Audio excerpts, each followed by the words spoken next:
What's going on? It's your boy DameSmiff, and this evening I'm going to have a conversation with you about willing and ready is different from being competent and capable. And so, if you're ready for this conversation, make sure you hit the like button and share and subscribe. And if you're new to this channel, this is a channel that's really for musicians and artists and people who are interested in music and musicianship who would like to improve their career or really just learn a lot more about the options they have in the music industry. And so, what do I mean by willing and ready is different from competent and capable? Well, in my opinion, I usually get a lot of my, ideas and principles and thoughts from observing other artists and other musicians. And one of the things that I've noticed is there are a lot of people who are willing to be musicians and they say that they are ready, but they're not really capable of understanding what it takes, and they're not really competent in understanding how to pull it off, like how to be successful. And so what I've noticed as well in observing musicians is that it takes kind of like I would say a bit of mentorship or a bit of direction for an artist to be able to go from one side to the other. So if you're willing and ready to go, you got to know what steps you need to take. And usually it's someone else that can tell you, or some kind of event or information that you need to tell you what steps to take. Otherwise, you'll just be shooting in the dark as far as, how to perform your instrument, what genre of music is selling, what platform are people listening to music, where are people listening to music, what radio stations and markets are jumping and live and popping right now, where can you fit in, how can you compete, are you capable of competing? And if you don't understand all this stuff, then you may need to learn it all. And that's what I mean by like having some kind of guidance when it's time to actually step towards success. And so that may look like, getting lessons, getting a coach, joining some kind of label. You can join groups of people that are also songwriters. Maybe you can do it on your own and just develop a network of people that you really trust. But the key thing is that you want to be able to determine whether or not you're willing and ready, or you're willing and ready and also capable and competent. And so for me, what I would usually use to gauge whether or not I could tell if a musician was capable or competent would mean that I didn't really have to explain to them what they're doing. And what do I mean when I say that? That means like there are some times where you can meet a musician and they learn by ear. They don't necessarily know how to hear a song and break it down and then explain to you what they're hearing.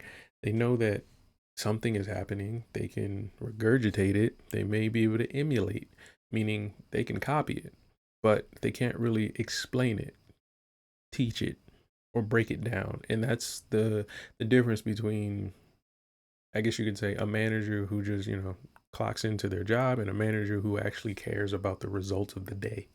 And so when I do look at, let's say, like a music student, they're more likely to be willing and ready.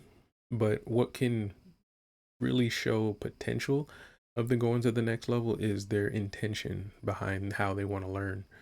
Um, I meet a lot of musicians that sometimes just they don't have an urgency to learn. Like there is no real value in the learning process. There's more value in the habit or the act of playing and performing and things like that. And I think for many young musicians, it's just not knowing what other options there are. But usually, when I have conversations like this with more experienced musicians, it comes down to habit. Like they just doing what they think makes them successful or what they think feels good in the moment and things like that.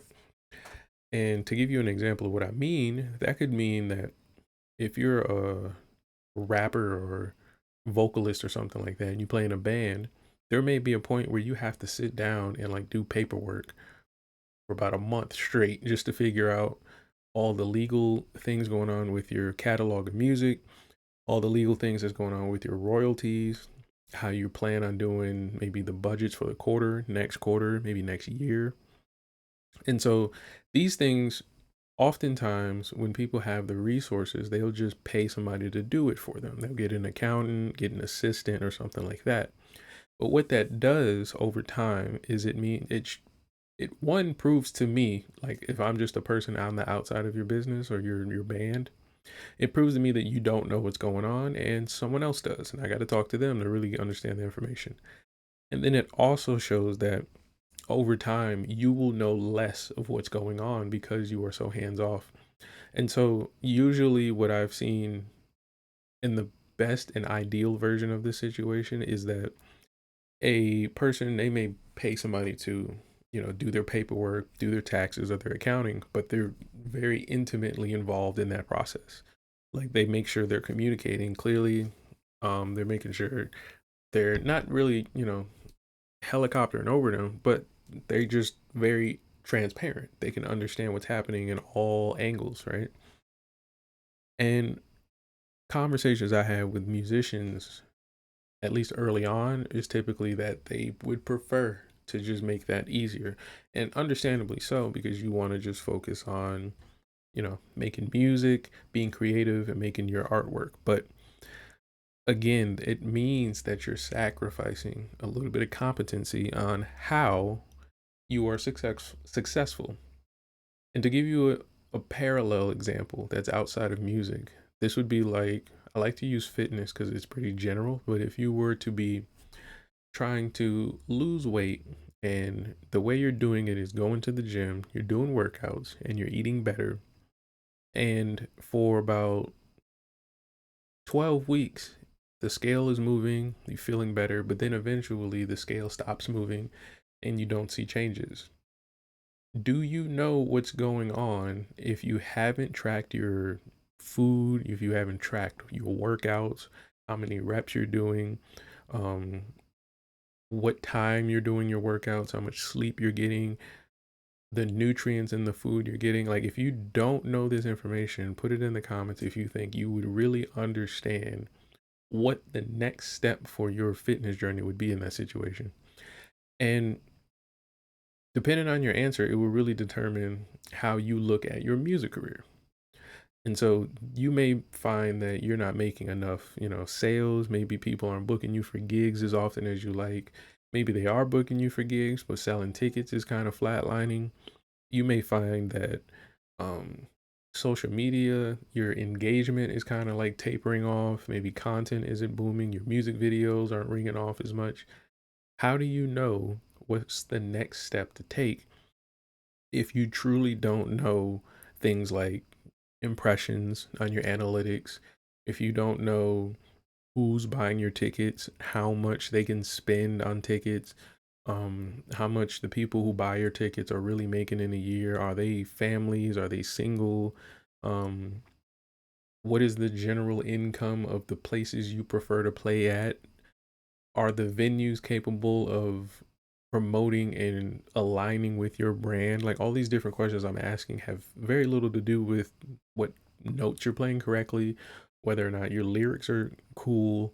So this is one of those things and opportunities for you as a musician to really take the reins and learn more about your career and really get more competent, moving from the I'm ready and willing stage into the competent and capable, because you will be capable of knowing what steps to take and being able to take those steps because you will understand them better. But this is something you've been thinking about as a musician. Make sure you hit the subscribe button because we will be having more conversations like this all the time. So I will be seeing you guys tomorrow evening on a late night at Dames, and I am out. Peace.